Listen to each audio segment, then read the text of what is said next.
अस्सलामुअलैकुम। नया दिन रमज़ान स्पेशल में खुश आमदीद। मैं हूं आपके साथ मोहम्मद शुएब। नाजरीन, रोज़ाना हम ये बात करते हैं कि जो एहतियात नहीं कर रहा वो गलत कर रहा है। बिल्कुल सही बात है, वो गलत कर रहा है, लेकिन जो एहतियात कर रहा है उसकी बात करने भी बहुत ज़रूरी है। तो हमने सोचा कि आज का दिन, आज का सलाम हर उस पाकिस्तानी के नाम जो कोविड की राह में दीवार बना है। आज का सल्यूट उन तमाम पाकिस्तानियों के नाम कि अल्लाह के करम के बाद जिनकी वजह से पाकिस्तान में कोरोना से वो तबाही नहीं हुई जो हमने चाइना में देखी, इंडिया में देखी, इटली में देखी, फ्रांस में देखी, अमेरिका में देखी। जिन पाकिस्तानियों ने कोरोना को हराने में हुकूमत की मदद की वो इस कौम के हीरो हैं। अगर आप आज अगर निकले थे घर से बाहर और मास्क पहनकर निकले थे, नहीं इसलिए नहीं कि बैंक जाएंगे तो मास्क पहनकर जाएंगे या किसी मॉल में जाएंगे तो मास्क पहनकर जाएंगे, क्योंकि आप घर से बाहर जाएंगे, आप स्टेप आउट करेंगे तो आप मास्क पहनेंगे, तो आपको सलाम है। अगर आप घर वापस आकर फौरन से हाथ धोते हैं, सैनिटाइज़र यूज़ करते हैं, तो आप अजीम हैं।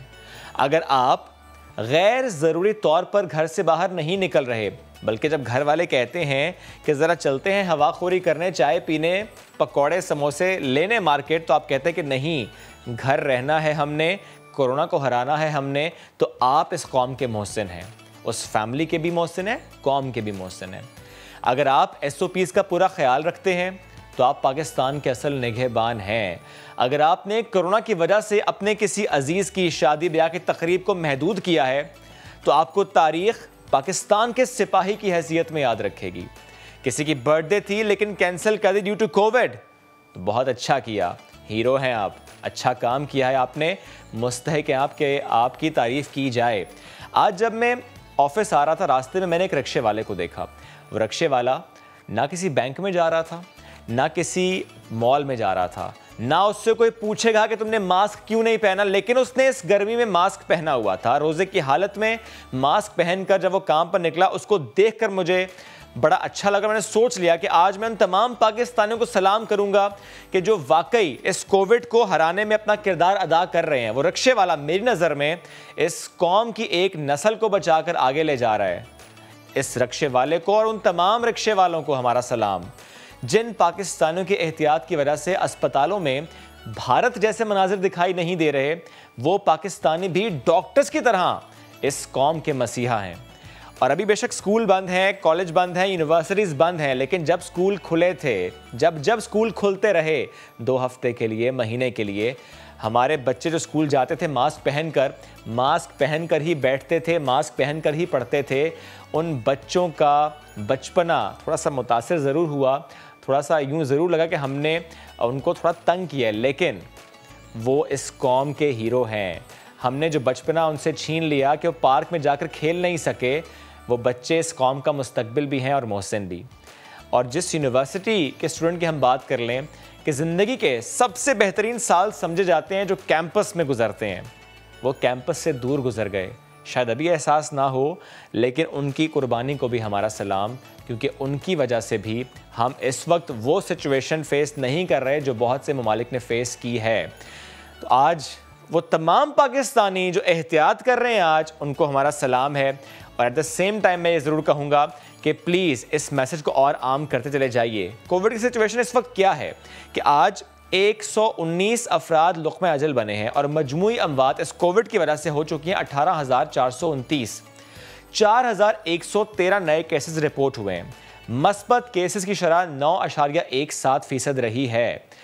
ये वजह है कि इस चेन को ब्रेक करना है और इस माहौल में ब्रेक करना है कि जब ईद आने वाली है, और ईद की जब हम बात करते हैं तो उससे पहले बाज़ारों में जो रश होता है, जो गहमा गहमी होती है, वो ख़त्म हो जाए और ख़त्म की जाए, क्योंकि इस चेन को ब्रेक करना है। तो जनाब, ईद पर अब कोई सैर सपाटा नहीं होगा, बाहर से खाने पीने भी नहीं आप जा सकेंगे, बल्कि लेकर भी नहीं आ सकेंगे। टेक अवेज पर भी हो जाएगी पाबंदी। अगर प्लान कर रहे थे कि आप सारे समंदर जाएंगे, आप किसी और बीच पर जाएंगे, आप नॉर्दर्न एरियाज़ जाएंगे, कहीं और का टिकट कटाएंगे, तो जनाब अब आप ऐसा नहीं कर सकते। आपको ऐसा नहीं करना, फ़र्ज़ समझकर नहीं करना, क्योंकि ये गाइडलाइंस भी जारी हुई हैं और इससे मुताल्लिक अब अमल दरामद होगा। ईद उल फितर पर गले मिलकर मुबारकबाद से गुरेज किया जाए, जबकि पेट्रोल पंप्स, बेकरियां, मेडिकल स्टोर्स खुले रहेंगे। लेकिन इसके साथ साथ हम अब अवाम की बात कर लेते हैं, अब उसकी बात कर लेते हैं जो कि इसको नजरअंदाज कर रहा है। वो चाहे हो कराची या कि हो लाहौर, यहां के बाजार कुछ और ही मंजर पेश कर रहे हैं। यूं लगता है यहां के बाजारों को देख कि शायद ये आखिरी ईद है। यूं लगता है कि शायद आज शॉपिंग कर लेंगे, जिंदगी में शायद दोबारा शॉपिंग करने का मौका नहीं मिलेगा। आज जब कराची के बाजारों से गुजरते गुजरते मैं ऑफिस पहुंचा सदर से, इतना रश था कि मैं भी ताखीर से पहुंचा, मेरी टीम मेंबर्स भी थोड़ा लेट पहुंचे चूंकि रश बहुत ज्यादा था। इस वक्त क्या हाल है? 3:30 बजे बाजारों में क्या सिचुएशन है कि जनाब पैर रखने की जगह नहीं है। तो कराची या लाहौर, लगता है कि इनको फिक्र तो सिर्फ और सिर्फ शॉपिंग की है, फिक्र सिर्फ यह है कि एंजॉय कर लें, मार्केट चले जाएं, लेकिन एहतियात नहीं कर रहे। कराची की ज़ैनब मार्केट के बाहर इस वक्त मौजूद हैं जमजम सईद, और लाहौर के इशरा बाजार से मैं ज्वाइन करेंगी शाहीन शहजादी। तो इस वक्त हमें मनाजिर में भी नजर ये आ रहा है कि अवाम ही अवाम है, सर ही सर नजर आ रहे हैं, बाजारों में तिल धरने को जगह नहीं है। तो जमजम, पहले मैं आपकी तरफ आना चाहूंगा। कराची के कोई एक स्पॉट जो आपने देखा हो जहां पर आपको लगा हो कि अच्छा यहां रश नहीं है, यहां पे एहतियात है, या पूरा का पूरा कराची लगता यह है कि उमड़ आया है और हर बाजार में रश है और शॉपिंग हो रही है, शायद यही सोच के कि आखिरी ईद है भैया, इसके बाद शॉपिंग नहीं होगी, इसके बाद कोई त्यौहार नहीं होगा? देखिए शुएब, आपने बिल्कुल दुरुस्त फरमाया कि ऐसा महसूस हो रहा है कि ये बिल्कुल आखिरी शॉपिंग है और इसके बाद जो है कोई मौका नहीं मिलेगा। इस वक्त मैं मौजूद हूँ ज़ैनब मार्केट के बाहर और मेरे कैमरामैन मोहसिन से मैं कहूँगी कब में ज़रा सा ये आपको मनाजर दिखाएं कि ट्रैफिक किस कदर जाम है। यहाँ पर जो है वो बंदा गुजरने की भी जगह नहीं है, बाइक और गाड़ियाँ तो बड़ी दूर की बात है। शहरियों की बड़ी तादाद आई हुई है क्योंकि 6 बजे तमाम तर मार्केट्स जो है वो बंद कर दी जाती है, इसलिए लोगों की ये कोशिश होती है कि वो 6 बजे से पहले अपने तमाम तर जो मार्केट के काम होते हैं उसे सर अंजाम दे दे। लेकिन SOPs को फॉलो कहीं भी नहीं, दूर दूर तक नहीं किया जा रहा। बहुत से लोग हमने देखे मार्केट में जिन्होंने मास्क तक नहीं वेयर किया हुआ। उसके साथ अगर समाजी फासले की सबसे बड़ी हम बात करें, समाजी फासले का ख्याल कौन रख रहा है? बाजारों में तो हमने कहीं भी नहीं देखा कि किसी ने थोड़ा सा भी जो है समाजी फासले का ख्याल रखा हो। कोरोना ना फैले तो फिर क्या हो? शहरी भी मौजूद है, उनसे बात करते हैं। बताइएगा क्या कहेंगे? आपके भी हाथ में बैग्स थे, मार्केट आए हुए हैं, SOPs का भी तो ख्याल नहीं हो रहा। ये अल्लाह का शुक्र है माशाल्लाह, हमें ज़्यादा से ज़्यादा SOPs का ख्याल रखना चाहिए। कोरोना वायरस है जो हमारे लिए बहुत इम्पोर्टेंट, वो इसलिए कि हमें इससे बचना चाहिए। ये हमें बचना तो चाहिए, लेकिन बाजारों में इस तरह से आप अपने बच्चे को लेके आए, अपनी बीवी को लेके आए, लेकिन डर होना चाहिए कि ये वायरस इन्हें भी लग सकता है। जी होना चाहिए, डर क्यों नहीं होना चाहिए, लाजमी। लेकिन ये है कि SOPs के तहत आए तो कोई वो नहीं है, मसला नहीं है। और शाम में जो 6 बजे बंद कर रहे हैं ये दुकानें वगैरह, और फिर जुम्मा हफ्ता इतवार लॉकडाउन कर रहे हैं, इस वजह से लोगों का रश है कि जल्द से जल्द शॉपिंग कर लें अपनी। फिर इसके बाद आपको पता है 8 से 16 मई तक बंद कर रहे हैं बिल्कुल ही, जिसकी वजह से लोग बोलते हैं भाई ये जो ठीक है जमजम, ये जो बात इन्होंने की, ये जो बात इन्होंने की कि 8 तारीख से मार्केट्स बंद होंगी, तो मेरा सवाल इन तमाम शहरियों से है कि जब गाइडलाइंस ये जारी हो चुकी हैं कि रेस्टोरेंट्स भी बंद होंगे, पब्लिक पॉइंट्स भी बंद होंगे, तफरीही मकामात पर आप जा नहीं सकते, गैदरिंग्स आप कर नहीं सकते, और हमें गैदरिंग्स नहीं करनी, तो भैया ये नए कपड़े लेकर, वो मैचिंग ज्वेलरी लेकर, वो मैचिंग जूता लेकर जाना कहाँ है, करना क्या है? ठीक है, तैयार होने अपने लिए होना बहुत अच्छी बात है, जोड़ा नया पहनिए, सुन्नत है, लेकिन इन हालात को देखते हुए भी हमें अमल करना है कि हमारा दीन हमें क्या सिखाता है, दीन हमें क्या बताता है कि हमें एहतियात कितनी ज़्यादा इस वक्त करनी है, अपने जान बचाने के लिए भी और अपने से जुड़े हर रिश्ते, हर पाकिस्तानी की जान बचाने के लिए भी। शाहीन, आपकी तरफ आना चाहूँगा, इचरा बाजार में आप मौजूद हैं। पहले मुझे ये बताएं शाहीन कि आप ज़रा डेली रिपोर्टिंग कर रही हैं, आपको भी डेफिनेटली मौका नहीं मिला होगा, ज़रा ख़वातीन की कोशिश ज़रूर होती है कि शॉपिंग कर लें। पहले मुझे बताएं कि क्या आपको मौका मिला कि आप शॉपिंग करने चली जाएँ, और अगर ऐसा मौका मिला तो फिर क्या आपने इसी तरह से देखा कि रश है और जहां पर आपको लगा रश है तो आप वहां पर नहीं गई, या कि आपने सोचा कि नहीं मैं जाऊंगी मास्क पहन के, इसलिए कि मैं जाऊंगी और हजूम में भीड़ में शॉपिंग करके आऊंगी? शोएब देखें, बच बचा के जो भी करना है कोरोना से बचना यहाँ पर जो सूरत हाल है नामुमकिन दिखाई देता है। मैं अपनी शॉपिंग के हवाले से बात करूँ तो मैं तो इसी इंतज़ार में हूँ कि ससुराल से ईदी आ जाए और उसी में बचत हो जाए और बाज़ार में ना ही आना पड़े ना ही शॉपिंग करनी पड़े, क्योंकि जो यहाँ पर सूरत हाल है इस तरह से लग रहा है कि यहाँ पर जो लोग हैं उनको लगता है कि वो लाहौर की इचरा बाजार में नहीं फिर रहे बल्कि ये न्यूजीलैंड में यहाँ पर फिर रहे हैं जहाँ पर कोरोना का कोई वजूद ही नहीं है, जहाँ पर कहीं कोई केस ही नहीं है। लेकिन ये शायद भूल चुके हैं कि लाहौर में आज ही 19 जो अमवात वो रिपोर्ट हुई हैं और 1000 के करीब केसेस रिपोर्ट हुए हैं। यहाँ जो इचरा बाजार है अगर थोड़ा सा आगे चले जाएं तो वहाँ जहाँ पे सिचुएशन देखें तो तिल धरने को जगह नहीं आपको नजर आती, लोग एक दूसरे में टक्करें मारते फिर रहे हैं और यहाँ से ये शॉपिंग की बजाय साथ साथ।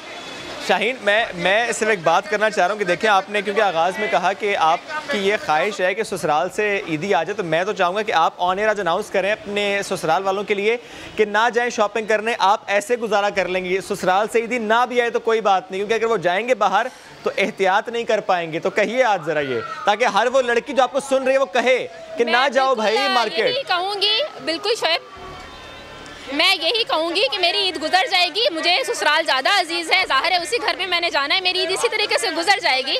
मैं बाद में ईदें वसूल कर लूँगी और डबल वसूल कर लूँगी। इस दफ़ा वो ना ही जाएं तो बेहतर है, अपनी ज़िंदगी बचा लें, साथ साथ जो मेरे वो हैं वो भी अपनी ज़िंदगी बचा लें तो अच्छा ही है।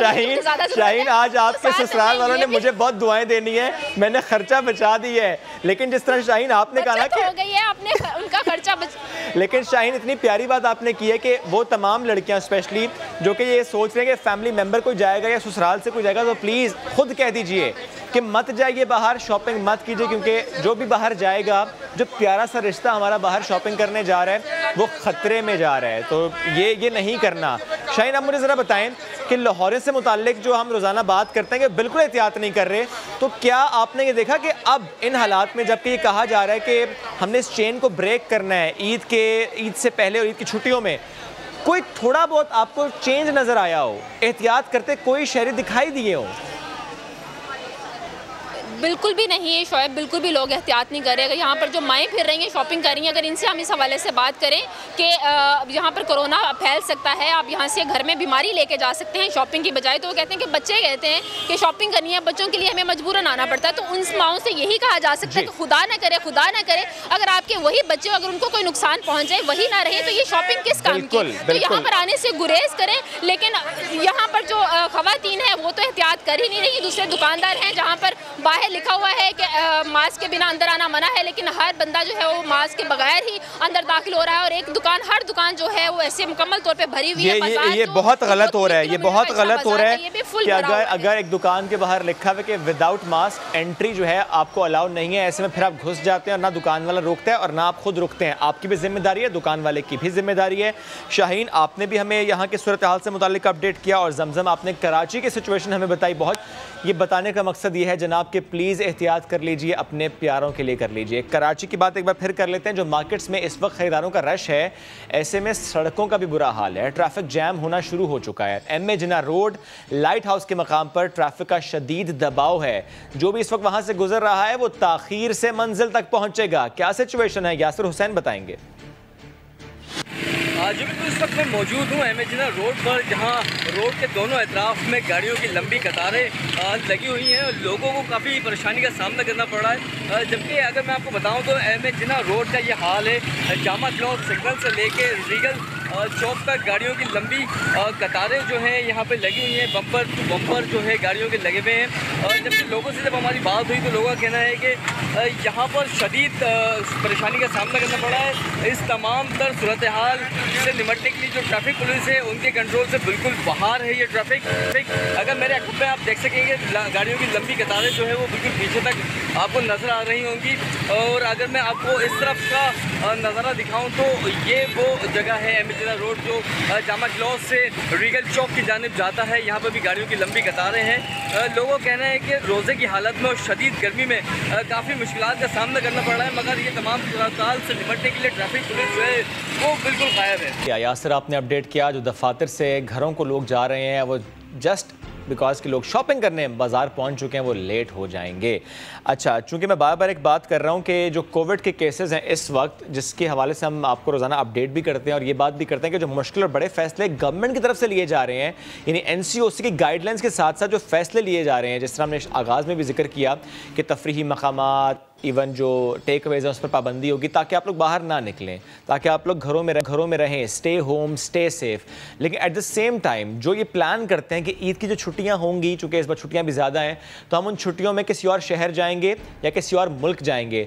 तो ये जो किसी और मुल्क और किसी और शहर में जाने की बात है, ऐसे में फ़्लाइट्स का मामला है, इसमें क्या चेंजेस आ रही हैं और इससे किस तरह से वो इंडस्ट्री इफेक्ट हो रही है, इस पर करेंगे बात ब्रेक के बाद।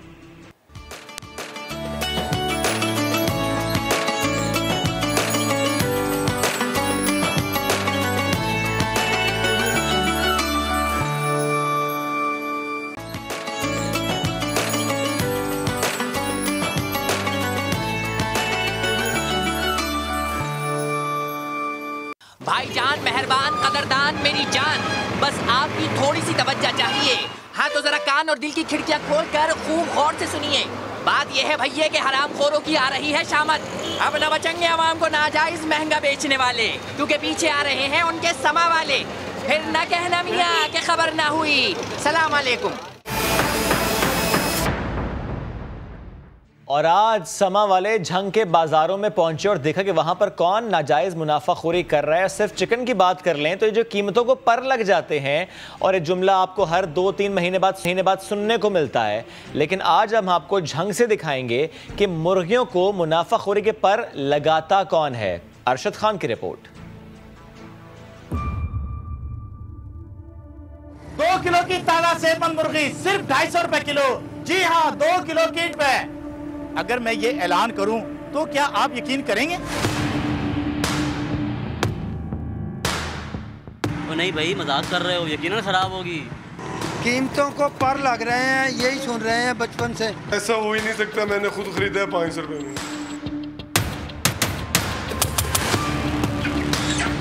चिकन की कीमतों को मुनाफाखोरी के पर कौन लगाता है, समझाता हूँ। अंडे से निकला चूजा, कीमत थी 50 रुपए दाना, लेकिन उसे मिली एक ऐसी जगह जिसने उसकी किस्मत बदल दी। हर नए दिन के साथ उसका वजन बढ़ा और कीमत भी। 40 दिन तक उसने 150 रुपए का खाना खाया। दवाई और मजदूरी पर लगे 25 रुपए और यूं 2 किलो की मुर्गी 220 से 225 रुपए में तैयार हो गई, लेकिन बिकेगी 440 से 450 रुपए की। तो हुआ ना 225 रुपए के लगभग का मुनाफा। यानी मुर्गी का हर दूसरा या तीसरा किलो वजन फार्मर का इजाफी मुनाफा है, जिसे मजीद 250 रुपए किलो के हिसाब से बेचा जाएगा। एक दिन का चूज़ा 50 रुपए का तकरीबन मिलता है और 30 से 35 दिन में या 40 दिन में तैयार हो जाता है। ब्रॉयलर की मेडिसिन है ना, वो तकरीबन, और साथ इसमें 2 चीज़ें हो आ जाती हैं। जो लेबर है फार्म की, वो उसको मिला के और बिजली के बिल वगैरह मिला के ये 25 से 30 रुपए रूटीन का खर्चा आ जाता है। होलसेलर और डीलर जिंदा मुर्गी 240 से 260 रुपए किलो बेच रहे हैं। ट्रांसपोर्ट खर्चा 5 रुपए इसके अलावा है। यूं 1 किलो पर मुनाफा 20 से 30 रुपए बनता है। जिंदा मुर्गी हम 240 रुपए किलो जिंदा लेके आ रहे हैं और 260 रुपए बेच रहे हैं। अगर गोश्त खरीदा जाए तो इसमें दुकानदारों को 30-40 रुपए की मजीद बचत हो जाती है। ये चिकन का जो हम काम करते हैं ना, फार्म से जो लाते हैं हम माल, तो उसके लाने में हमें, शहर से लाने में 5 रुपए किलो खर्चा आता है। अगर शहर से बाहर से लाएं तो उस पर हमें तकरीबन 10 रुपए किलो खर्चा आता है। पोल्ट्री फार्मर बिला रोक टोक हर मुर्गी पर डबल मुनाफा कमा रहा है। अगर जायज मुनाफा लिया जाता तो आप तक 2 किलो वाली जिंदा मुर्गी 250 रुपए में मिलती। अरशद खान, समा, झंग। रसूल अल्लाह ने फरमाया, तिजारत में झूठ बोलने वाले और ऐब छुपाने वाले के कारोबार से बरकत मिटाती जाती है। तो पर जितना भी कमा लें बरकत तो ख़त्म हो जाती है। जो मुर्गी की आज हम बात कर रहे हैं कि 240 वाली मुर्गी 440 में मिले क्वेटा में जनाब, बिल्कुल ऐसा है। 440 रुपए की जब बात होती है तो 440 वोल्ट का झटका लगता है। आड़ती ने मुनाफाखोरी की इंतहा कर दी। 240 रुपए वाली मुर्गी का गोश्त 440 रुपए का बिकने लगा। मुजीबुल्लाह की रिपोर्ट। मुनाफाखोरी की एक और कहानी। मुल्तान के पहले आड़ती ने मुर्गियां बेची 240 रुपए किलो। मुल्तान में इस वक्त जो फार्म रेट है 235-240 रुपए है, तो हम पूरे पाकिस्तान में सप्लाई कर रहे हैं। कराची भी जा रहा है, कोयटा भी जा रहा है। तो कोयटा और कराची जाके क्योंकि 8,000 kg पे 70-80 हज़ार रुपये किराया बढ़ जाता है, 10-15 जो है रुपये उसमें एक्सपेंसेस आ जाते हैं, तो जाहिर है वहाँ पे जाके 245-50 बिक रहा है। मतलब ट्रांसपोर्ट का खर्चा 13 रुपए फी किलो से भी कम। पर कोयटा वाला आड़ती कहता है मुर्गी 45 रुपए खर्चे के साथ 285 की मिली। 45 रुपये आज खर्चा आ रहा है, क्यों 90,000 1 लाख रुपये तक तकरीबन सिर्फ गाड़ी का किराया है। गाड़ी का किराया 90,000 1 लाख रुपये तक पहुंचा हुआ है। किराया जोड़कर मुर्गी 295 रुपए में आम दुकानदार को बेची जाएगी। अब दुकानदार 20 रुपए फी किलो कमाई के साथ मुर्गी फरोख्त करेगा। बेशक 15 रुपए कमा ले, पर कमाई का मतलब ये है कि 5 रुपए गोदाम के और 10 रुपए सप्लाई के, वो तो ये लोग रख रहे हैं, उसके बावजूद 15 और बढ़ा दिए। 2 किलो जिंदा मुर्गी में से करीब 1 किलो 400 ग्राम गोश्त निकलता है, जो 440 रुपए फी किलो फरोख्त हो रहा है। 440 अभी मैंने पूछा इधर से, 440 रुपए। उधर बैठा इस्लामाबाद, अव्वलीन तरजीह हमारा, क्या अव्वलीन तरजीह तुम्हारा। अगर आड़ती नाजायज मुनाफाखोरी से बाज आए तो अवाम सस्ती मुर्गी पाए। कैमरामैन अब्दुल वहीद के साथ मुजीबुल्लाह, समा, कोयटा। आगे बढ़ेंगे जनाब। अब जिक्र कर लेते हैं कि जो भी इन डोमेस्टिक ट्रैवल करना चाह रहे हैं, प्लान कर रहे हैं कि वो किसी और मुल्क में जाएगा, तो उसके लिए ख़बर यह है कि आज से यानी 5 मई से लेकर 20 मई तक बैरून मुल्क से पाकिस्तान आने वाली परवाज़ें 80%, जबकि मकामी परवाज़ें 40% कम कर दी गई हैं। यानी सिर्फ आने वाली परवाज़ें कम की गई हैं, या कि जो यहाँ से बाहर जाएगा उसको भी मुतासर होगा, वो भी मुतासर हो सकता है। बैरून मुल्क से आने वाले तमाम मुसाफिरों के लिए 72 घंटे पहले कोविड टेस्ट की शर्त आयद कर दी गई है। मुसाफिरों के लिए 72 घंटे पहले कोविड टेस्ट की शर्त आयद कर दी गई है। इससे मुतालिक जब हम बात कर रहे हैं कि जो भी अब जाएगा, ट्रैवल करेगा बाहर, वो रैपिड एंटीजन टेस्ट भी कराएगा। लेकिन इसके साथ साथ जो प्लान कर चुके हैं कि जिसने बाहर जाना था किसी और मुल्क में, चाहे टूरिज्म के पर्सपेक्टिव से या वैसे कोई जा रहा था और उसने प्लान कर लिया है और वो टिकट ले चुका है, उसकी कंफर्म्ड फ्लाइट है, तो क्या इस प्लान से वो डिस्टर्ब होगा, मुतासर होगा? इस पर बात करने के लिए ट्रैवल एजेंट्स एसोसिएशन के चेयरमैन आगा मोहम्मद तारिक साहब ने हमें ज्वाइन किया, उनसे हम बात करते हैं। तारिक साहब, starting the conversation from the domestic perspective, तो मुझे ज़रा बताएंगे कि ये जो ऑन पेपर कहा गया कि 40% फ्लाइट्स कम कर दी गई हैं इस 5 मई से 20 मई के दौरान, सर ये ऑन पेपर है या इन एक्चुअल भी ऐसा हुआ है, फ्लाइट्स कम हुई हैं? जी अस्सलाम वालेकुम। वालेकुम। जैसा कि आप अभी बता रहे हैं कि ये फ्लाइट्स ऑन पेपर नहीं बल्कि इफेक्टिव है, और इस वक्त जो सिचुएशन है, ऑलरेडी तमाम कैरियर्स ने इंटरनेशनली और डोमेस्टिकली अपनी फ्लाइट रिड्यूस कर दी है, और उसका इम्पैक्ट ये है कि ऑटोमेटिकली जो फ्लाइट्स जा रही होंगी उसके ऊपर जो आपका किराया है वो डबल टाइम से ट्रिपल भी चला जाए। नहीं, मुझे सर अभी समझाएं। इस वक्त मैं फिर कहूँगा कि मैं अभी सिर्फ डोमेस्टिक की बात कर रहा हूँ, मैं इंटरनेशनल पर आऊँगा। डोमेस्टिक पर जो एयरलाइंस इस वक्त पाकिस्तान में ऑपरेशनल हैं, क्या उन्होंने वाकई 40% रिड्यूस कर दी है? क्योंकि अभी किराए तो कम नहीं हुए, किराए बढ़े नहीं है, किराए तो कम है।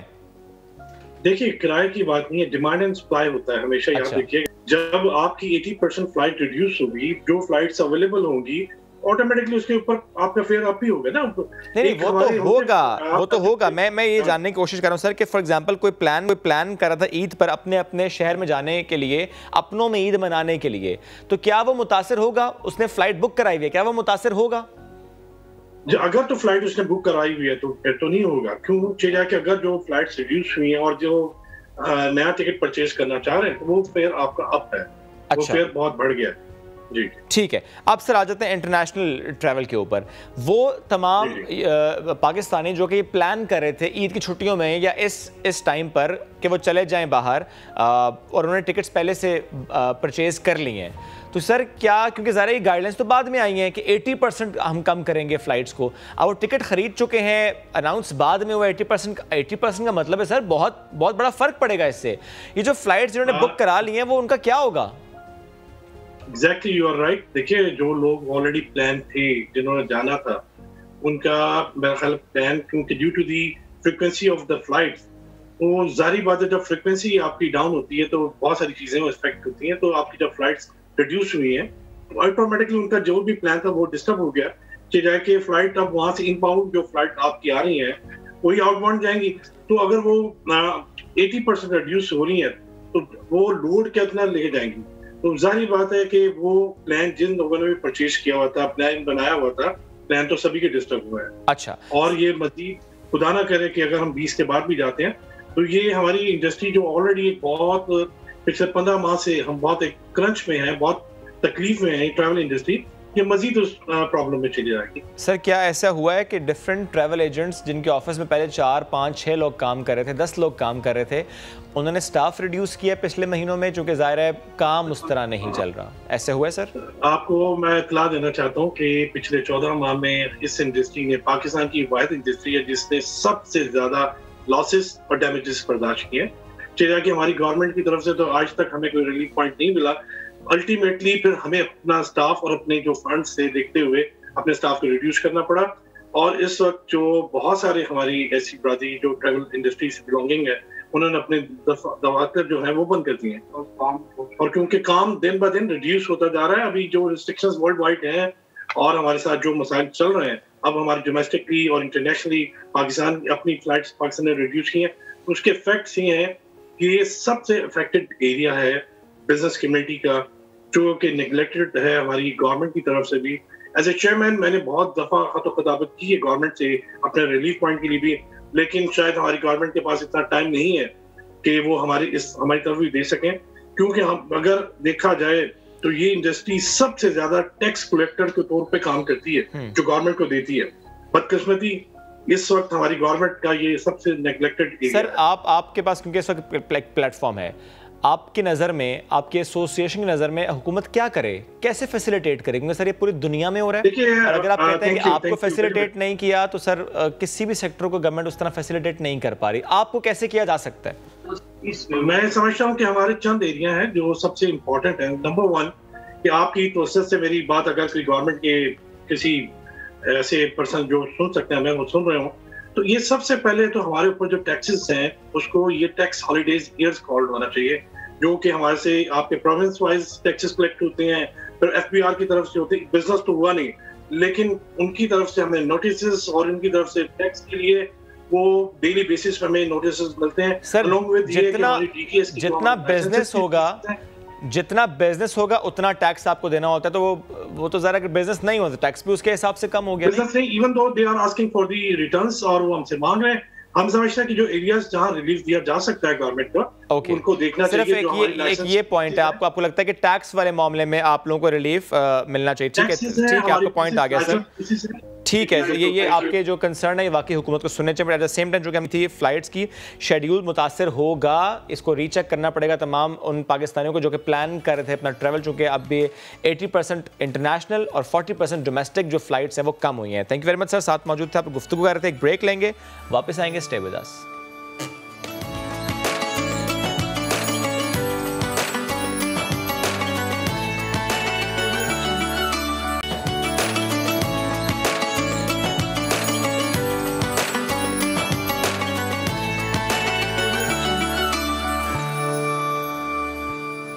Welcome back. और जो कोशिश समा कर रहा है, रोज़ाना की बुनियाद पे कर रहा है, हुकूमत और इंतज़ामिया को जगाने की कोशिश कर रहा है, ये बावर कराने की कोशिश कर रहा है कि असल मसला है क्या। ये जो महंगाई का जिन बेकाबू है, अवाम भी परेशान है, किसान का भी इस्तेसाल है, ये है क्यों? तो ये बात अब हुकूमत की समझ में आ ही गई है। महंगाई की सबसे बड़ी वजह मिडल मैन कल्चर है, ये नाजायज़ मुनाफाखोरी है, यानी हराम खोरी। वज़ीर ख़ज़ाना शौकत तरीन ने एतराफ़ कर लिया। प्रेस कॉन्फ्रेंस में उन्होंने समा की खबर का हवाला दिया कि कैसे किसान से सारिफ तक मसनूआत की कीमतें बढ़ती हैं। 3 रुपए में किसान से खरीदा गया प्याज रिटेल मार्केट तक पहुंचते पहुंचते 35 से 40 रुपए फी किलो हो जाता है, यानी 60% मिडल मैन की जेब में जाता है। ये नाकाबिले कबूल है, रोका जाएगा, मिडल मैन की कमर तोड़ी जाएगी। कैसे? स्ट्रेटेजिक रिजर्व्स बनाए जाएंगे बेसिक कमोडिटीज़ के, और जहां पर कमी होगी उसको फौरन पूरा किया जाएगा। जो डिमांड एंड सप्लाई के चक्कर में अवाम को पीस दिया जाता है, ये अब नहीं चलेगा। क्या कहा शौकत तरीन ने, आपको सुनवाते हैं। फार्मर से रिटेल तक जो प्राइस है वो क्यों इतनी ज़्यादा है? मेरे ख्याल टीवी पे किसी ने चलाया भी है कि प्याज जो है वो बाद में 3 रुपए पे फार्मर से मिलता है, और 35 रुपए पे जाके रिटेल में बिकता है। क्यों? एवरेज पे 35, 50, 60% की जो है वो बेसिकली मिडिल मैन का मार्जिन है। This should not happen. इस वक्त मैंने उनको ये कहा है कि मुझे जो बिल्कुल अशद ज़रूरत की चीज़ें हैं वो मुझे बताओ, जो 4, 5, 6 चीज़ें हैं जिसमें आटा भी होगा, शुगर भी होगा, उसमें घी भी होगा, उसके बाद दालें भी होंगी वगैरह। उसका एक ही तरीका है, हम स्ट्रेटेजी क्रिएट कर देंगे, हम स्ट्रेटेजिक रिजर्व क्रिएट करेंगे और जहाँ महंगाई होगी फ्लड कर देंगे उधर, ताकि मिडिल मैन की कमर तोड़ देंगे हम उनको। तो अगर वो they think they are better than the state, they are not better than the state. So my warning to them is कि शेप अप नाउ। मिडलमैन के खिलाफ हुकूमत ने कमर कस ली है, ऐलाने जंग कर दिया है। इस पर बात करेंगे, हमें ज्वाइन किया साबिक चेयरमैन FBI शब्बर ज़ैदी साहब ने। शब्बर साहब, बेहद शुक्रिया आपके वक्त का। शब्बर साहब, ये गुफ्तगू आपने सुनी, मैं स्पेशली जो स्ट्रेटेजिक रिजर्व्स की बात की है शौकत तरीन साहब ने कि बेसिक कमोडिटीज़ आटा, चावल, चीनी, दालें, घी, यानी बेसिक कमोडिटीज़, इनके स्ट्रेटेजिक रिजर्व्स बनाए जाएंगे। जहाँ पर हुई कमी वहाँ फ्लड कर देंगे, यानी डिमांड एंड सप्लाई का रोला ही मुका देंगे। तो सर, आपको लगता है कि ये एक आसान काम है और आपको लगता है कि ये एक ऐसा काम है जिससे वाकई कमर टूट जाएगी मिडलमैन की, और वो जो हम कहते हैं ना कि महंगाई की चक्की में अवाम पिस गई और किसान का भी इस्तेहसाल हुआ, तो वो नहीं होगा? ये पाकिस्तान में पूरा एक कैश का माफिया है, जो मिडलमैन का माफिया है, जो किसानों से खरीदता है 10% प्राइस पर और बेचता है 100 रुपीज प्राइस पर। शौकत साहब 50% कह रहे हैं, उनकी फिगर गलत है। ये तकरीबन 400% का मुनाफा है। अच्छा, अगर 100 की चीज बनती है तो 400 में बिकती है। और जो पैसा के अंदर चलता है वो सूद पे चलता है, और वो सूद का दौर होता है, और उसे मौलवी ये फतवा देता है कि सूद नहीं है, तिजारत है। आप मेरे से बात सुनना चाहते हो तो मुझे टाइम दें, फिर मैं आपको समझाता हूँ। आपके पास कितना टाइम है? शब्बर साहब, जितना टाइम आप लेंगे मैं टाइम दूंगा, आप एक्सप्लेन करें। देखिए, आपने कभी कोई आपको आइडिया है कि क्या कि ये जो बुनियादी अशिया है इनकी मार्केट किस तरह ऑपरेट होती है? कोई आइडिया है आपको? मैं बताता हूँ आपको। फॉर एग्जाम्पल मैं आपको बताता हूँ, प्याज उकाड़े में पैदा होती है, ठीक है? प्याज उकाड़े में किसान आड़ती को बेचता है 6 रुपए किलो, ठीक है? जी। और 6 रुपए किलो, और उकाड़ा कोई जंगल में नहीं है, उकाड़ा सिर्फ लाहौर से 100 मील दूर है, ठीक है? बिल्कुल डेवलप्ड इलाका है। 6 रुपए किलो बेचता है किसान आड़ती को, और कंज्यूमर को मिलती है तकरीबन 30 रुपए किलो। प्याज की बात कर रहा हूं मैं। बिल्कुल ऐसे। तो 6 का 30 कितना हो गया? 5 गुना। शौकत साहब कह रहे हैं कि वो बनाए, वो 50 टाइम नहीं है। शौकत साहब को बताएं कि 500 गुना है, ठीक है? अब आगे चले। देखिए, ये जो सारे बंदे बैठे थे ना, ये कभी शायद मंडी में कभी गए नहीं है, मैं इसलिए पूछ रहा हूँ। आगे चले। अब ये जो 25 रुपए का मार्जिन है, ये किसका है? अगर मैं इसमें ये भी लगा लूं कि सारी कॉस्ट ट्रांसपोर्टेशन की, ये वो सब लगा लूं, तो भी बन जाएगी 5 रुपए।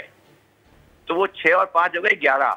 सही। तो ये मिलना चाहिए 11 रुपए का, ठीक है? बिल्कुल शब्बर साहब, मैं सुन रहा हूँ, समझ। अब आगे, अब ये होता क्या है कि वो जो किसान है वो इतना गरीब है कि एक हराम के पैसे का मार्जिन है, जो ब्यूरोक्रेसी का और सबका हराम का पैसा है। वो पैसा जाता है कल्टीवेटर के पास, ठीक है? उसको दिया जाता है कर्जा, सही, ठीक है? और कहा जाता है कि ये तिजारत है, हम तुमसे एडवांस बाय कर लिया है। बिल्कुल ठीक। तो वो कीमत जो उसकी 15 रुपए होती है, उसे 6 रुपए में खरीदते हैं। तो उसको 6 महीने पर 3 रुपए पर मंथ का इंटरेस्ट लिया जाता है। सही। और ये जो आपके मुफ्ती हजरात बैठे हैं, जिनको आप लोग बड़ा प्रमोट करते हैं, वो फतवा देते हैं कि ये तिजारत है, ठीक है? जी। समझ आई आपको? जी। समझ आ रही है? अच्छा, आगे चलूं? जी शब्बर साहब, आगे। अच्छा, तो ये पैसे हराम के पैसे, अच्छा, उसमें ना कोई कागज परचेज का है ना कोई सेल का है, तो उसको तकरीबन 4 रुपए इंटरेस्ट से मिल जाते हैं। हराम का इंटरेस्ट इजाजत बन जाता है। समझ आई? आगे बढ़ूं? जी शब्बर साहब, बिल्कुल आगे चलें। आगे। अच्छा जी, सब अब तुम्हें समझ आ रही है, नहीं आ रही? मुझे शब्बर साहब बिल्कुल समझ आ रही है। अब 4 रुपए का इंटरेस्ट बन गया ना, वो हराम का। बिल्कुल। और वो जो आड़ती है वो उसपे 5 रुपए कमा रहा है घर पे बगैर किसी वजह की। बिल्कुल सही है। अब शौकत साहब ये समझ रहे हैं कि वो अगर प्याज का रिजर्व बना लेंगे तो वो प्राइस को, सप्लाई डिमांड को कंट्रोल कर लेंगे। ये बात नहीं है। रिजर्व प्राइस का प्याज का नहीं बन सकता। आपको क्रेडिट अवेलेबिलिटी करनी पड़ेगी उस किसान को। बिल्कुल सही है। समझ आई? बिल्कुल। आपको किसान को क्रेडिट अवेलेबिलिटी देनी पड़ेगी। रिजर्व प्राइस की सप्लाई डिमांड का इशू नहीं है। ये इकोनॉमिक्स की किताब बंद करें और असली जिंदगी की किताब खोलें। बिल्कुल सही। ये इकोनॉमिक्स की किताब नहीं है कि सप्लाई डिमांड की वजह से डिफरेंस आ रहा है, सप्लाई की वजह से नहीं आ रहा। इस वक्त जो प्याज है वो 6 रुपए किलो 35 रुपए 10 रुपए बिक रही है, ठीक है ना। तो ये सप्लाई, शौकत साहब एक पार्टली सही कह रहे हैं कि हम वो करेंगे, वो सिर्फ एक थ्योरेटिकल क्लास का जज्बात का इलाज है। आप जैसे लोगों को टीवी पे बयान देने के लिए अच्छी बात है कि हाँ जी हम सप्लाई डिमांड का बना देंगे, हम ये कर देंगे, ये कहानी अगले हफ्ते तुम भूल जाओगे, तुम भी भूल जाओगे, सब भूल जाएंगे, ठीक है। और ये कहानी ये नहीं है जो है, ये कहानी वो है जो मैं कह रहा हूँ। और ये इतनी खतरनाक कहानी है कि जब से मैंने इसके ऊपर 50 आर्टिकल लिखे हैं और कोई मेरे इस पे कोई 500 बयान है, और वो इस चीज पे मुल्ला और वो सारे मुझे इतने खिलाफ है कि वो मेरी जान की धमकियां मुझे दे रहे हैं कि आप ये बयानबाजी बंद करें।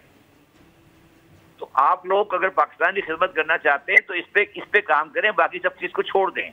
अगर आप इस पे काम कर लेंगे तो पाकिस्तान में महंगाई की शरह तकरीबन 400% कम हो जाएगी आम अशिया के ऊपर, और किसान अमीर हो जाएगा, और ये दरमियान के सो कॉल ताजिर और ये मुल्ला मर जाएंगे सारे।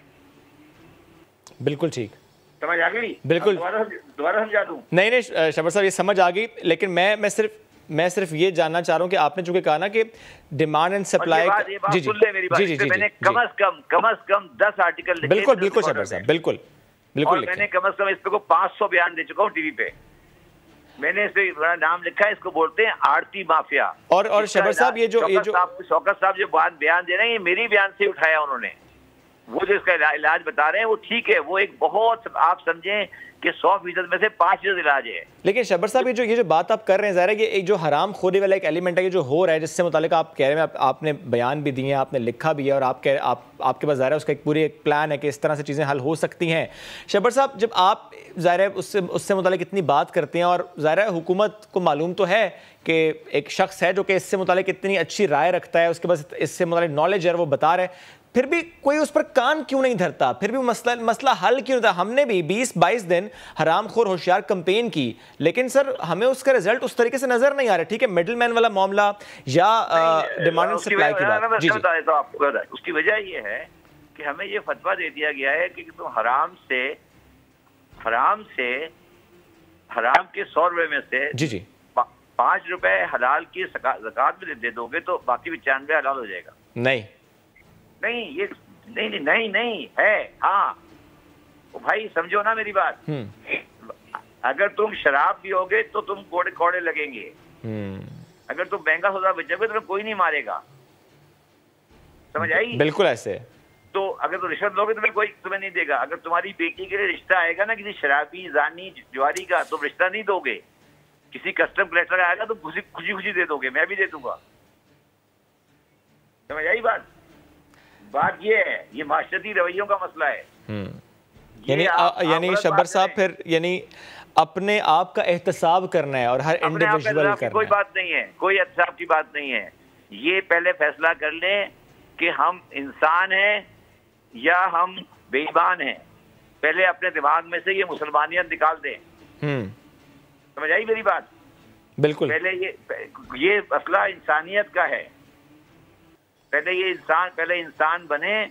इंसान बनने के बाद ये देखें कि आप किसी दूसरे इंसान के साथ जाती कर रहे हैं।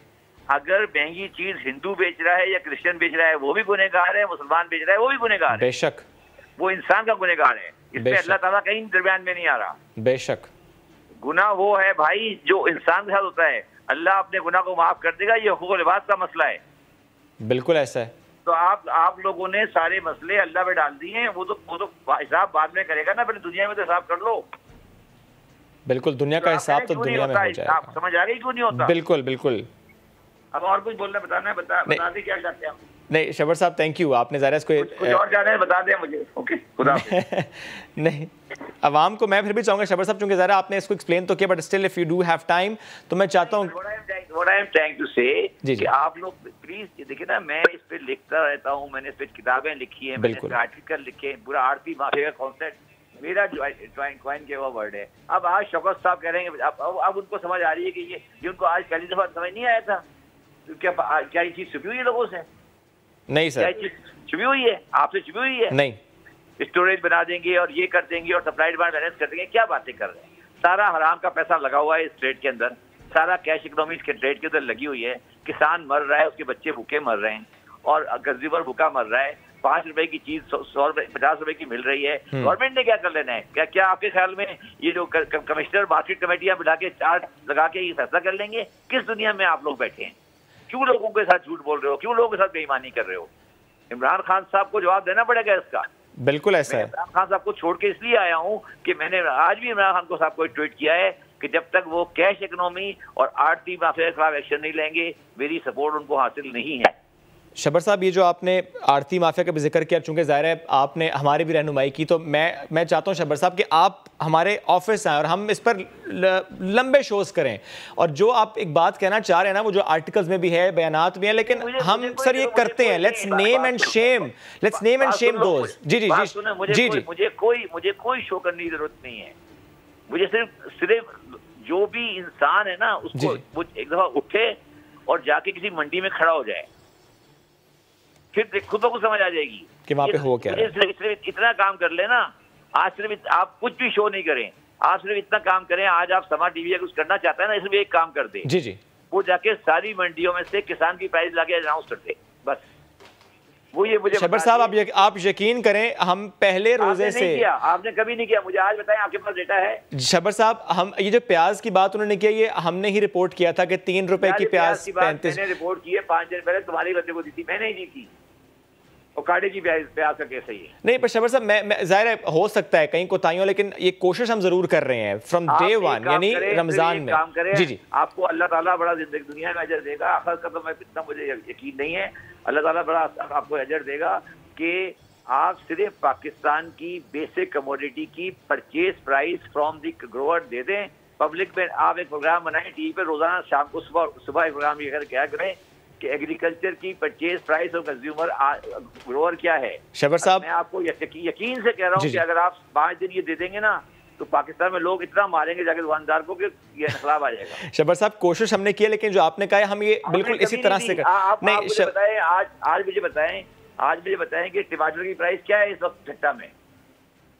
इस वक्त टमाटर की फसल आई थी अभी कोई दो महीने पहले। क्योंकि शब्बर साहब, जब टमाटर 3 रुपए किलो मिल रहा था, हमने तब भी बताया कि जिस वक्त मेरी बेटे की अपनी जमीन है, हमने टमाटर ठट्टा में बेचा है 5 रुपए किलो। 30 से 32 रुपए तो सिर्फ मार्केट में मिल रहा है। खुद यार, मैंने खुद 5 रुपए मेरे बेटे ने बेचा है 5 रुपए किलो। अच्छा, अब सर तो ज़रा इस वक्त अगर आप बता रहे हैं 5 रुपए किलो वहां बेचा और हमें मार्केट में 35 रुपए 40 रुपए तो मिल रहा है। फिर आप यही तो मैं कह रहा हूँ, अगर आप सिर्फ इतना काम करो कि सुबह टीवी जब समा शुरू हो, तो आप समा टीवी शुरू करो और लिखो कि आज की परचेज प्राइस फ्रॉम ग्रोअर टमाटर, आलू, केला, प्याज, भिंडी की ये है। बिल्कुल ठीक है। अभी मेरी भिंडी की फसल आने वाली है मेरे बेटे की। सही। वो मुझे कह रहा था कि जिस प्राइस से मेरी फसल आएगी, उस प्राइस से तकरीबन 10 टाइम कराची में मिलेगी। तो आप लोग तो कुछ भी नहीं कर रहे ना, ये बैठे हुए कि हम सप्लाई डिमांड बनाएंगे, स्टोरेज बनाएंगे, ये नहीं, क्या बातें करो? नहीं शब्बर साहब, वो जो खुदा का वास्ता यार, खुदा का वास्ता, कोई ऐसी बात करो जो अल्लाह ताला के जवाब दे हो जाए। ऐसी बात करो जो जिसके लिए जवाब दो, जिसको अल्लाह ताला के सामने जाओगे तो ये सब जवाब देने पड़ेंगे। ये याद रखो, सबको कब्र में भी जाना है और अल्लाह ताला के पास भी जाना है। बेशक, इसमें कोई शक नहीं है, हिसाब होना है और सबका हिसाब होना है। हम तो कम्युनिस्ट लोग हैं, हमारा ईमान कुछ और है, मगर आपको हम बता रहे हैं, आप तो मुसलमान का दावा। ठीक, बिल्कुल ठीक है। शब्बर साहब, थैंक यू वेरी मच, साथ मौजूद थे आप और हमसे इससे मुताल्लिक गुफ्तगू करते। एक छोटी सी वापस आएंगे, स्टे विद अस।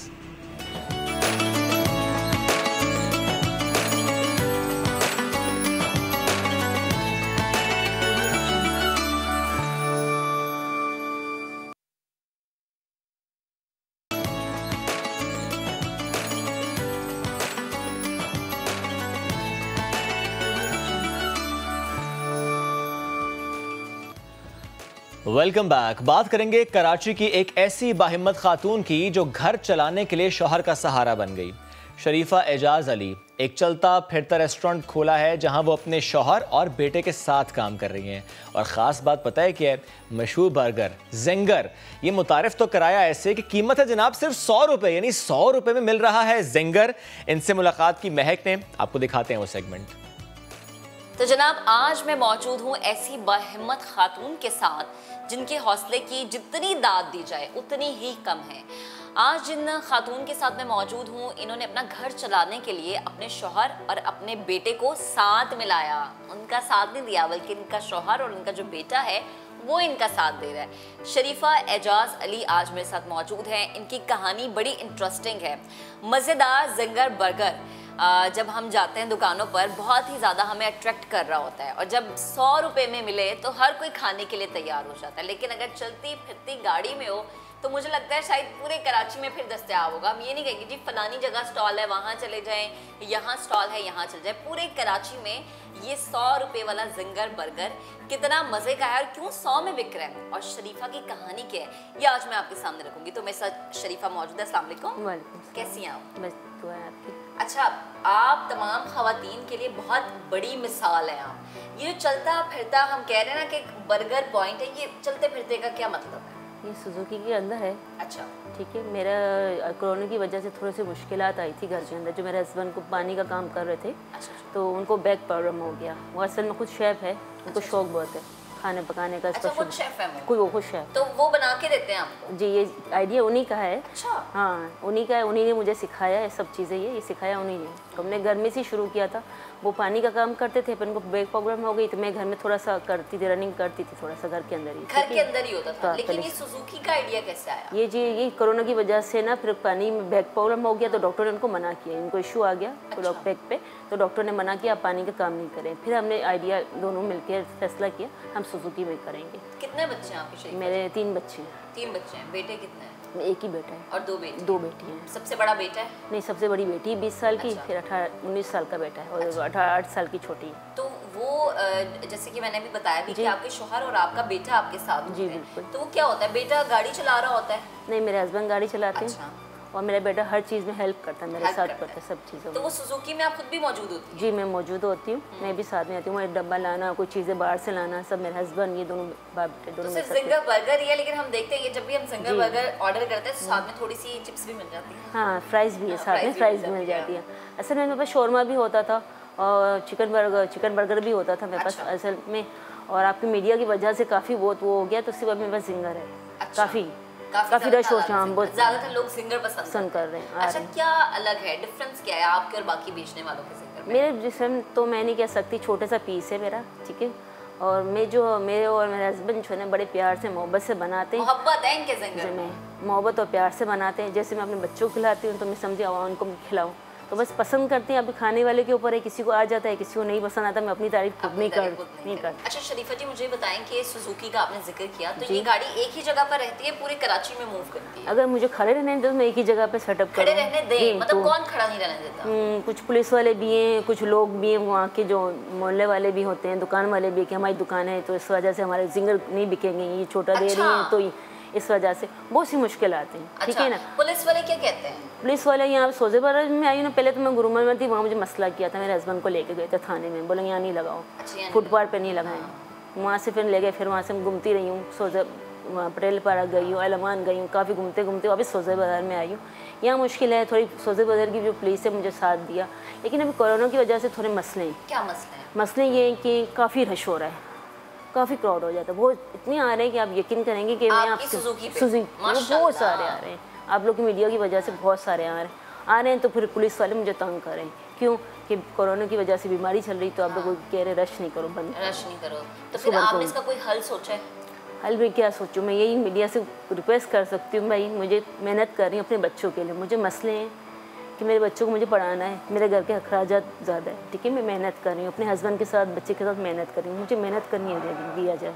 क्यों, मैं दुकान अफोर्ड नहीं कर पा रही, ठीक है। अगर मैं दुकान अफोर्ड करती तो मैं रोड पे नहीं आती। अगर कोई आपकी मदद के लिए आगे बढ़ता है और ये ऑफर आपको करता है कि शरीफा जी हम चाहते हैं कि हम आपकी दुकान लगा दें, जी कर सकते हैं, तो मैं ज़रूर उनके साथ करूँगी, बिल्कुल पार्टी करेंगे। मेरा नंबर है, अब यहाँ पर हमारी टीम से आप रब्ता करें, आप इस तरीके से इन तक पहुँच सकते हैं। मुझे बताएं, घर आपका अपना है? नहीं, घर मेरा नहीं है, मेरे रेंट पे है। कितना रेंट है घर का? मेरे को 25,000 रुपये रेंट है। 25,000 रेंट है। अच्छा, बच्चे आपके 3 हैं और तीनों बच्चे पढ़ते थे? 2 बच्चे पढ़ते थे, एक बेटी तो भी छोटी पढ़ रही है, 8 साल की पढ़ रही है, छोटी वाली पढ़ रही, बड़े नहीं पढ़ते। यूनिवर्सिटी में करना है, लेकिन उसकी वजह से मैं बाहर निकली थी, पैसे नहीं है कि मैं उनको पढ़ा सकूँ ज़्यादा। अच्छा, रोज़ाना कितने डब्बे ऐसे होते हैं जिंगर के जो कि आप तैयार करती हैं? कितनी सेल हो जाती है रोज़ाना? अच्छी हो जाती है। अभी तो बहुत माशाल्लाह अच्छी हो रही है, काफ़ी हो रही है। मेरी प्राइस कम है ना, तो मैं इसमें मुनाफा मेरा सिर्फ 10 रुपीज़ होता है।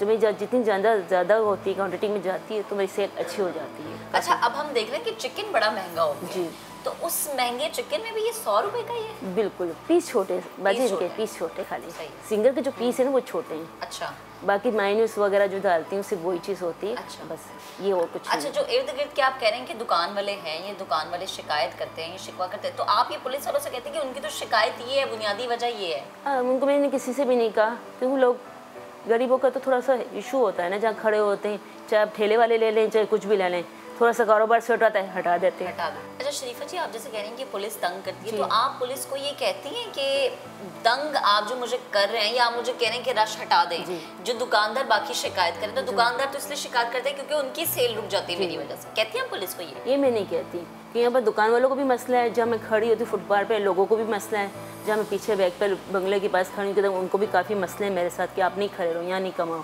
तो काफ़ी सब जगह मसले हैं। तो मैं पुलिस वालों को अर्ज़ कर सकती हूँ, भाई मैं मेहनत कर रही हूँ, अपने बच्चों के लिए कमा रही हूँ, सर सी बात है, अब आप मुझे बंद करा देंगे तो मैं अपने बच्चों का खर्चा कैसे करूँगी? आप मुझे दे दे खर्चा, ठीक है, मैं बंद करके घर में बैठ जाती हूँ, मेरा किराया दे दे घर का, मेरे को राशन बढ़ दे घर में, मैं बाहर नहीं निकलती कमाने के लिए, मेहनत करना जुर्म है, तो मैं वो कर रही हूँ। तो ये पुलिस वाले सिर्फ आप ही को कहते हैं कि दुकान बंद करें या बंद करें? हाँ, मुझे आके कह के जा रहे हैं, सामने खुली हुई दुकान है, वहाँ रश नहीं है, मेरे पास ज़्यादा प्लॉट है, क्या कोरोना की वजह से भी है। सिर्फ आपको कहते हैं, सामने दुकानों को कुछ नहीं कहते, वो खुली रहती है? वो खुली हुई है, और वहाँ पे भी लोग आ रहे हैं? वहाँ पे भी आ रहे हैं लोग। अच्छा, तो सिर्फ ये एक बुनियादी वजह, और इस चीज़ को मेंशन करना बहुत ज़्यादा ज़रूरी है।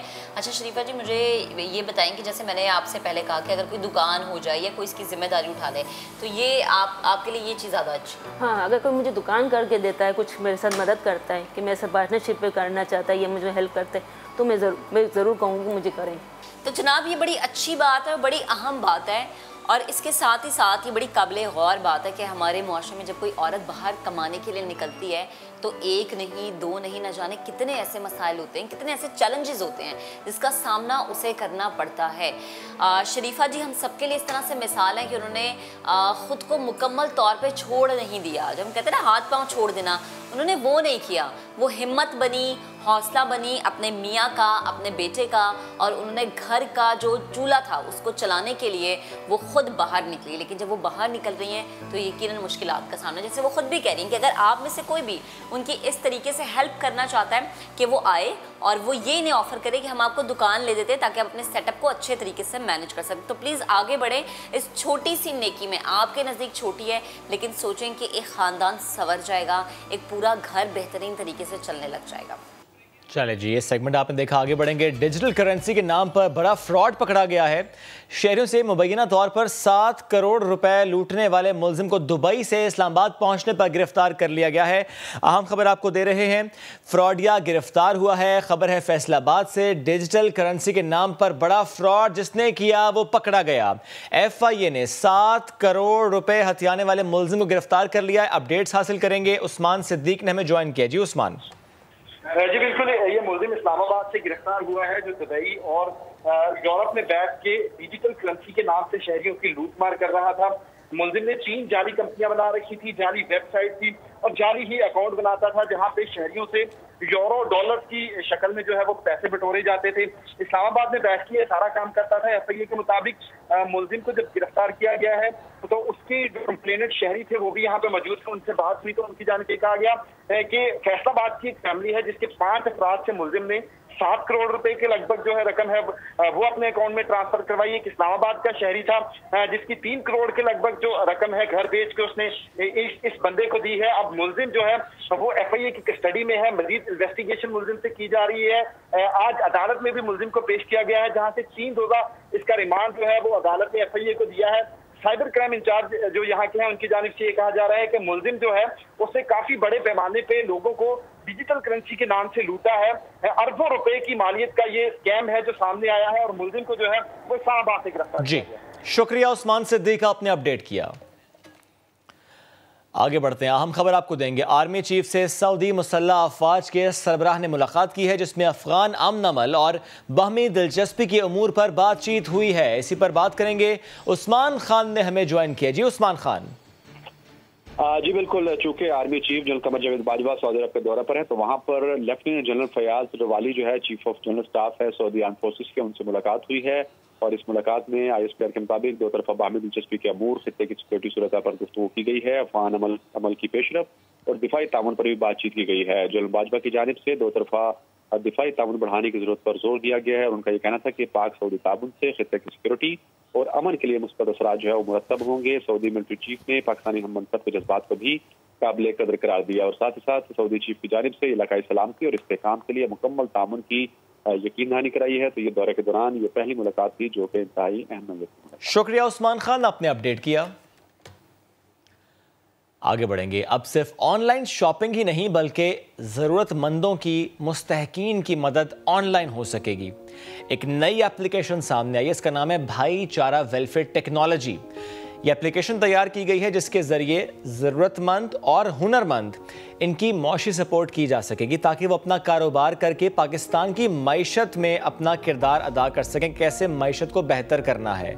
मुश्किल हालात में इन सफ़ेद पोश अफराद की मदद होगी जो किसी के आगे हाथ नहीं फैलाते, जो ये कोशिश करते हैं कि कोई ऐसा रास्ता नज़र आ जाए कि वो मेहनत करें, मजदूरी करें, काम करें और फिर कमाएं, हाथ ना फैलाएं, किसी से यूँ भीख ना मांगें बल्कि मेहनत से कमाएं। इस एप्लीकेशन से मुताल्लिक और इस भाईचारा फाउंडेशन से मुताल्लिक हम बात करेंगे। भाईचारा फाउंडेशन के बानी शिराज आदिल साहब ने हमें ज्वाइन किया है। शिराज साहब, thank you very much for joining us today. थोड़ा सा एक्सप्लेन कीजिएगा ये भाईचारा फाउंडेशन क्या है, क्या करना चाहती है और इसके जरिए अब जो एप्लीकेशन सामने आई है उस पर कैसे काम हो सकता है। जी बिस्मिल्लाहिर्रहमानिर्रहीम, आपको मेरी आवाज आ रही है? जी शिराज साहब, आवाज आ रही है। जी थैंक यू सो मच समा टीवी का और आप लोगों का शुक्रिया और उसके बाद तमाम मेंबर्स और उस टीम का शुक्रिया जो बैक एंड पे हमारे इसमें मदद कर रहे हैं।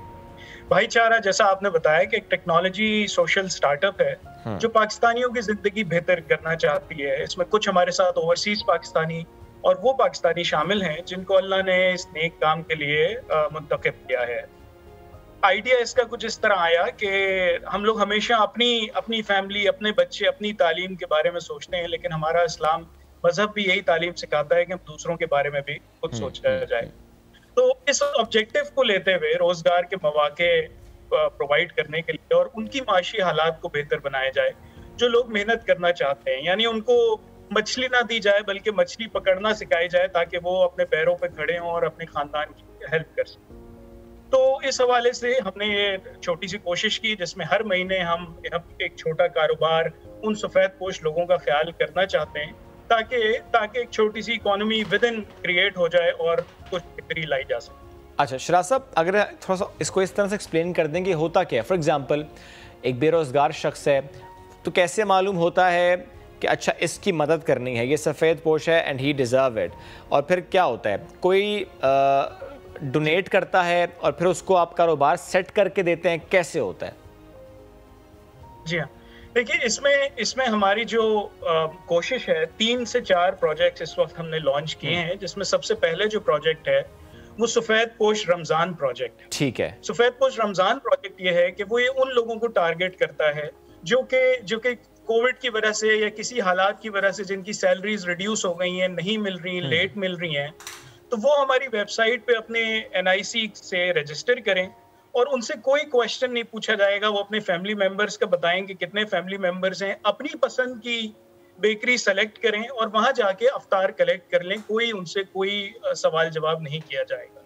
तो एक ये इस तरह से एक प्रोडक्ट तो ये हो गई जो कि रमज़ान में सिर्फ उस टारगेट ऑडियंस को उन ऑडियंस को टारगेट कर रही है जो कि इस तरह की सफेद पोश हज़रात हैं। यानी उनको सिर्फ उनको पे किया जाता है, उनको पैसे मिलते हैं?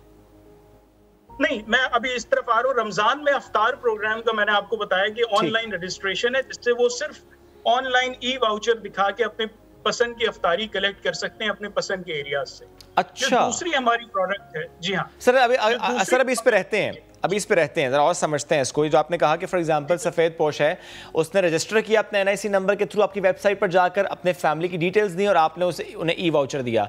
वो वाउचर अपने घर के पास किसी भी रेस्टोरेंट में ले जाके रिडीम कर सकता है, मैं ये समझूं इसको? जी, मैं इस पे बगैर नाम लिए आपको बता देता हूँ कि हमारी एक पार्टनर हैं जिनकी 12 लोकेशंस हैं कराची में।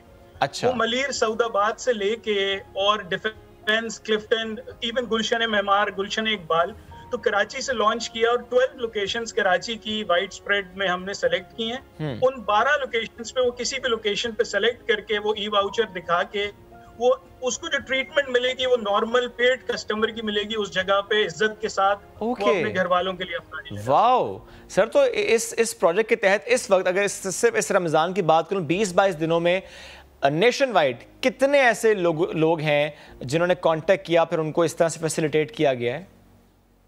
देखिए मैं आपको बताऊं, इस वक्त जो है 3 हफ्ते में हम कम से कम 930 फैमिलीज को केटर कर चुके हैं और उसमें 3000 से ज्यादा अफ्तार प्रोवाइड की जा चुकी है, 3000 मील से ज्यादा 3 हफ्ते में। तो माशाल्लाह कोशिश ये होती है कि एटलीस्ट 150 से 200 हम, चूंकि सारा सिस्टम ऑनलाइन है, हम मैनेज करते हैं कि हर डेली लिमिट लगी हो, एक एनआईसी ज्यादा इस्तेमाल ना हो सके, बिल्कुल डेली कोई आदमी अपने एनआईसी से ज्यादा भी ना ले सके ताकि सब लोगों का इसमें इस्तेफादा हो जाए। ठीक हो गया। और तो इस तरह से ये तो हो गया आपका सफेद पोश। अब सर मेरे पास जस्ट 1 मिनट है, मुझे अगर आप किसी और प्रोजेक्ट से मुतालिक जो आपको लगता है कि बात करना बहुत जरूरी है, अगर वो एक्सप्लेन करना चाहें तो। जी जी जी, मैं बस जल्दी से बता दूं कि वो लोग जो बहुत ज्यादा परेशान हैं और कोई इंतहाई कदम उठाने से पहले हमें एक दफा मौका जरूर दें। हम उनके लिए वेंचर फाइनेंसिंग, कोई छोटा कारोबार है, कोई कुछ है, तो हमारे पास फाइनेंशियल एक्सपर्ट्स हैं, हमारे पास बैकएंड पे टीम्स हैं जो कि उनकी मदद करके शायद उनके मसले का हल कोई निकाल लें। यानी वो किसी इंतहाई इकदाम, कोई सुसाइड अल्लाह ना करे, कोई माशाल्लाह सर, ये बहुत खूबसूरत बात आपने किया। तो जो भी इस वक्त हमें देख रहे हैं, अगर वो परेशान हैं और वो ये सोच रहे हैं कि ड्यू टू कोविड या ड्यू टू एनी रीज़न उनका रोज़गार मुतासर हुआ है, तो ये जो हमने गुफ्तगू की है, कैसे आप इनकी वेबसाइट पर जाकर रजिस्ट्रेशन के बाद इनसे बात करें, कांटेक्ट करें और वो आपको ऐसा वेंचर प्रोवाइड करेंगे, ऐसी सपोर्ट प्रोवाइड करेंगे कि आपको हाथ नहीं फैलाने होंगे, वो आपको अपने पैरों पर खड़ा करने की कोशिश करेंगे। ये ऐसा वसीला है। Thank you very much sir, साथ मौजूद थे आप और आप इससे मुतालिक हम करते पढ़ते हैं कि जनाब दरवाज़ों और दुकानों पर लगे आम ताले सबने देखे हैं, लेकिन लाहौर के रिहायशी जफर इन्होंने 102 किलो वजनी द्यो हैकल ताला तैयार किया है और वर्ल्ड रिकॉर्ड कायम कर दिया है। चाबी कितनी भारी है, जानिए आयशा अता की रिपोर्ट में।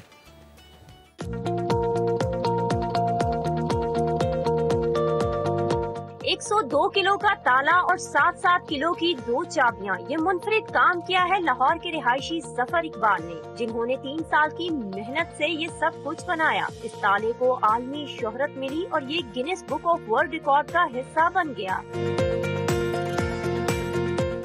घर के एक कोने में स्टैंड की जीनत बने इस ताले की 7-7 किलो की 2 चाबियां भी तैयार की गई हैं। इस खूबसूरत और मुनफरिद इजाद का तख्लीककार कहता है, मेरे बाद बहुत से लोगों ने मशीनी ताले बनाए, मगर मेरा बनाया हुआ ताला मुकम्मल हैंडमेड है। इसमें किसी किस्म का कोई ऑटोमेटिक मशीनरी इस्तेमाल नहीं की गई और इस ताले को बनाते हुए तकरीबन अरसा 3 साल लगा। अनथक मेहनत के बाद पाया तकमील तक अल्लाह ताला की रहमत से ये ताला के मुझे पहुंचाया। एक तरफ जहां जफर इकबाल अपने कारनामे पर खुश हैं, तो दूसरी जानिब शिकवा करते हैं कि इनके इस कारनामे को दुनिया ने तो मान लिया मगर अपनों ने कदर ना की। मेरी दिली ख्वाहिश है कि ये मेरी जिंदगी में मुझे अवार्ड से नवाज दे। ये मैं भीख नहीं मांग रहा, देना चाहते हैं दे दें, नहीं देना चाहते ना दें। जफर इकबाल का कहना था कि इनके वालिद ने 1991 में 80 किलो का वजनी ताला तैयार किया, मगर मैंने अपने वालिद का रिकॉर्ड तोड़ा और 102 किलो का ये ताला बनाया और अब मेरा बेटा मेरा रिकॉर्ड तोड़कर इससे बड़ा ताला बनाने का ख्वाहिशमंद है। ये ताला देखने वालों की तो खास तवज्जो का मरकज बनता है, मगर इसकी भारी भरकम चाबी को उठाना और फिर इसे खोलना हर किसी के बस की बात नहीं। कैमरामैन इशफाक अब्बासी के साथ आयशा अता, समा, लाहौर। आगे बढ़ते हैं, हुनरमंदों की बस्ती लेकर चलते हैं जहां बड़े बड़े पत्थरों को तराश कर खूबसूरत और दीदा ज़ेब तस्बीहां तैयार की जाती हैं। कदीम फन से वाबस्ता हुनरमंदों से मिलवाएंगे क्वेटा से नूरुल आरिफीन। बड़े पत्थर को मशीन की मदद से काटना, फिर इसके मजीद छोटे छोटे टुकड़े करना, पत्थर के टुकड़ों को गोलाई देना, उसके बाद इनकी पॉलिश और सफाई करना, छोटे छोटे टुकड़ों की मजीद छांटी करना और फिर पत्थरों को मेज पर रखकर तरतीब देना। ये कमाल है कोयटा के हुनरमंदों का। जो सनलाख चट्टानों के पत्थरों को तराश कर एक से बढ़कर एक तस्बीह बनाते हैं।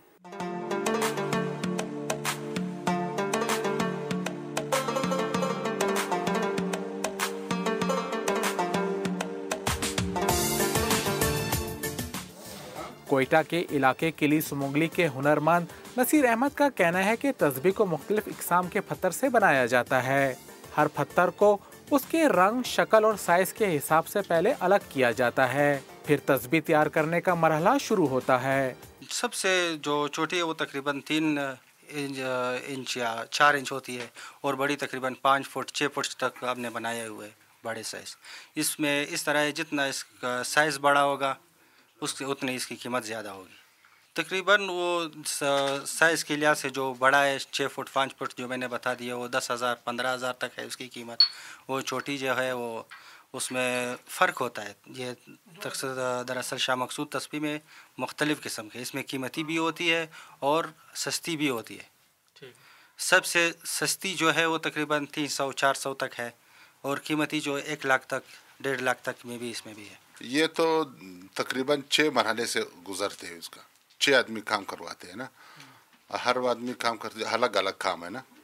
जो एक सुराख करवाते हैं, एक पत्थर काटते हैं ना, वही काम है ना। एक सुराख वाली भी होते हैं, एक गोल वाली होते, गोल करवाते हैं ना, एक सफाई करवाते हैं और एक ये काम है जो सफा जोड़ा बनवाते हैं ना। आखिरी 6 बंदे तकरीबन 6 तस्बीह हम बनवा सकते हैं। अब्दुल हादी का कहना है कि तस्बीह साजी का ये फ़न उन्हें अपने आबाओ अजदाद से विरसे में मिला है। ये तकरीबन 200 साल से हमारा आबाओ अजदाद से काम कर रहे थे और जब हम कोयटा में काम कर रहे हैं तकरीबन 40 साल हुआ है। ये पत्थर जो है अफगानिस्तान से भी हम लोग लाते हैं, खैबर पख्तूनख्वा से भी लाते हैं और ये पत्थर जो आम तौर मशहूर है वो शाह मकसूद के नाम से मशहूर है। जब हम तस्बीह बनाते हैं, जब लोगों पे बेचते हैं, शाह मकसूद के नाम से। कदीम फ़न से वाबस्ता हुनरमंद कहते हैं कोरोना के बायस उनका काम बुरी तरह मुतासिर हुआ है। हुनरमंदों के हाथ से तैयार करदा ये तस्बीह न सिर्फ पाकिस्तान बल्कि सऊदी अरब, ईरान, इराक और तुर्की समेत कई ममालिक में पसंद की जाती हैं। कैमरामैन जुनैद अकबर के साथ नूर आरफीन, समा, कोयटा। खबर है कराची से। एक्सपो सेंटर में कोविड का सबसे बड़ा वैक्सीनेशन सेंटर कायम कर दिया गया है और इस सेंटर में जुमेरात से वैक्सीनेशन का आगाज होगा। सेंटर में 24 घंटे में 5,000 अफराद की वैक्सीनेशन की जाएगी। अपडेट्स हासिल करेंगे मुदस्सिर नज़ीर से। मुदस्सिर, कैसे इंतजामात हैं, क्या तैयारियां हैं? हाँ जी बिल्कुल, कराची का सबसे बड़ा कोरोना वैक्सीनेशन सेंटर कायम करने की तैयारियां तकरीबन मुकम्मल हैं और एक्सपो में कायम कोरोना वैक्सीनेशन सेंटर में आज वहां तैनात नर्सेज की वैक्सीनेशन मुकम्मल हो गई है तकरीबन। और एक्सपो सेंटर में तैनात जो 400 नर्सेज हैं वो वैक्सीनेशन की वैक्सीन करेंगी और वैक्सीनेशन सेंटर में जुमेरात से आम शहरियों को जो है वैक्सीन लगाई जाएगी और वैक्सीनेशन सेंटर में 24 घंटों में 5,000 अफराद की वैक्सीनेशन की जाएगी और 100 कैबिन जो बूथ हैं वो बनाए गए हैं और ये 24 घंटे सर्विसेज दी जाएंगी। शुक्रिया मुदस्सिर, आपने अपडेट किया। वक्त हो गया खत्म, आपसे मुलाकात करेंगे कल। अपना बहुत सा ख्याल रखिए, जहां भी जाइए मास्क लगा कर जाइए और जब वापस आएँ तो या तो हाथ धोएं या सैनिटाइजर का इस्तेमाल कीजिए। अल्लाह हाफिज।